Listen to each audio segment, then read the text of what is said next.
Hey, I'm Alex Radcliffe from Board Game Co, and today I'm reviewing Nexus from Red Zen Games. Nexus is a two-player card battling game in which players are going to choose from two different factions, mashing them together into a shared deck before they go head-to-head, trying to reduce their opponent's Nexus from 30 life down to 0. This is a prototype, all rules and components subject to change, and I'll have a link to the crowdfunding campaign down below. I also should note that while this is a review, and this is not a sponsored review, Red Zen Games did do sponsored content around a gameplay for this game, so do take that into account in case that muddies the waters for you in any way. With that said, Nexus. Nexus is a two-player card battling system. You have all these factions over here, and this is going to be the core set over here. We have Samurai, Dryads, Dragons, Vikings, Vampires, Wizards, Pirates, Celestials, Siege Masters, and the Assassin's Order.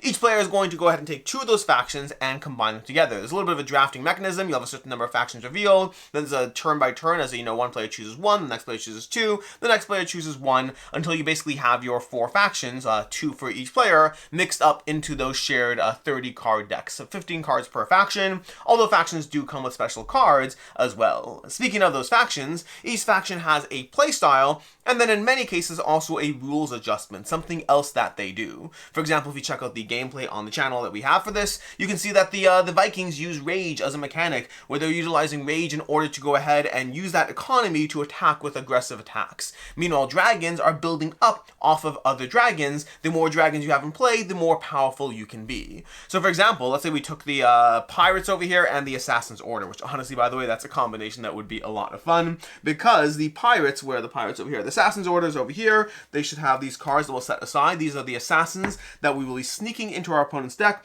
and the Pirates are going to be taking captives. So you take those two decks, you shuffle them together, each one with their own unique playstyle. By the way, I really do want to play Pirate Assassins, because basically, the way the Pirates work is the Pirate deck is going to be slowly taking captives from your opponent's deck, which makes them stronger as you take more captives from your opponent. Meanwhile, the Assassins are almost the exact opposite.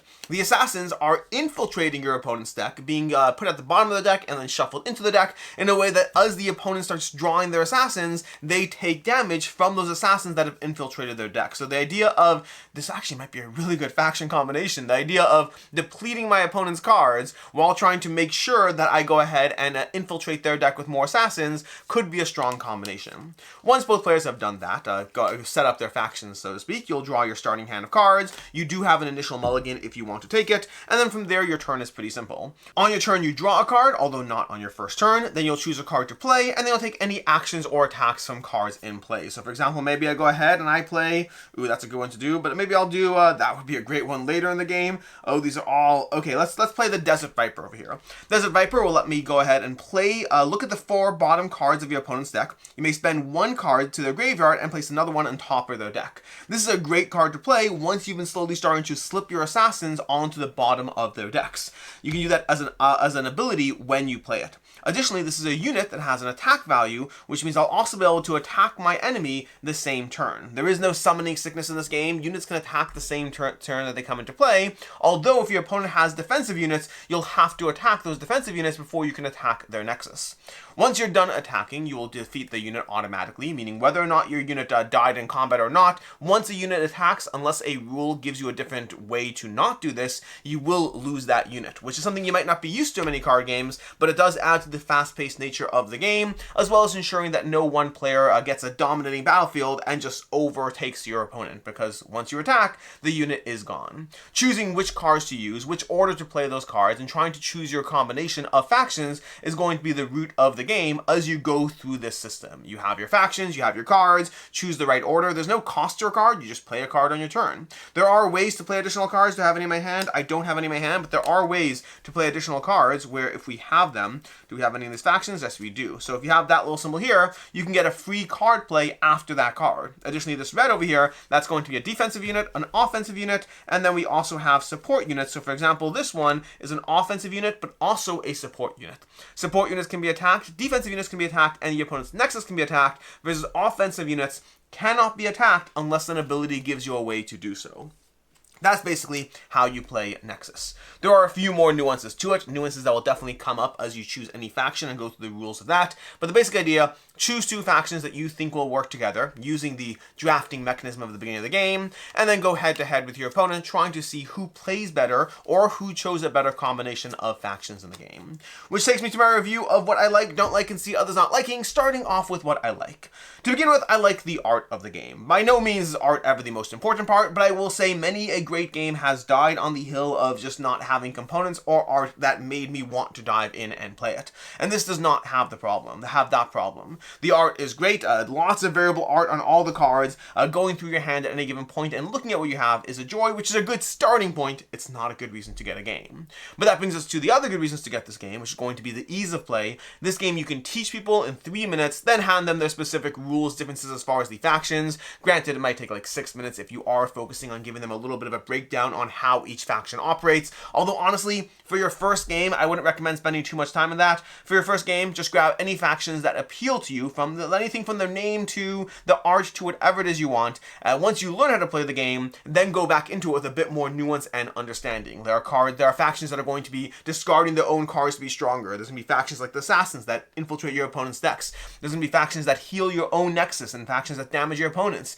Well, all factions damage your opponent's Nexus, that's the point of the game. But knowing the nuances of whether a faction is fast-paced, slow, whether it has a build-up, all those things, those will make more sense once you dive into it. But that said, the ease of play on this game, it's really easy to both learn as well as to dive in, and games typically last in the 15 to 25 minute range, making it very accessible to dive in and play a single game when you only have time, or to play a best of 3 or go through whatever kind of sequence you want as you play through those head-to-head experiences. So the games are fast as well as the combos, the card combos. There's a lot of combining from the various factions, both internally within its own faction. Each faction has orders of how to play your cards that will make more sense, and trying to choose whether to take something for the benefit now versus to hold out for the right timing of things. That's going to be one of the constant decisions you're making in the game as far as just which cards to play and when to play them. And that's going to be further magnified when you have two factions that complement each other, when you have cards in your hand from those factions that complement each other, making those choices as to what is the most important and best thing you can do right now,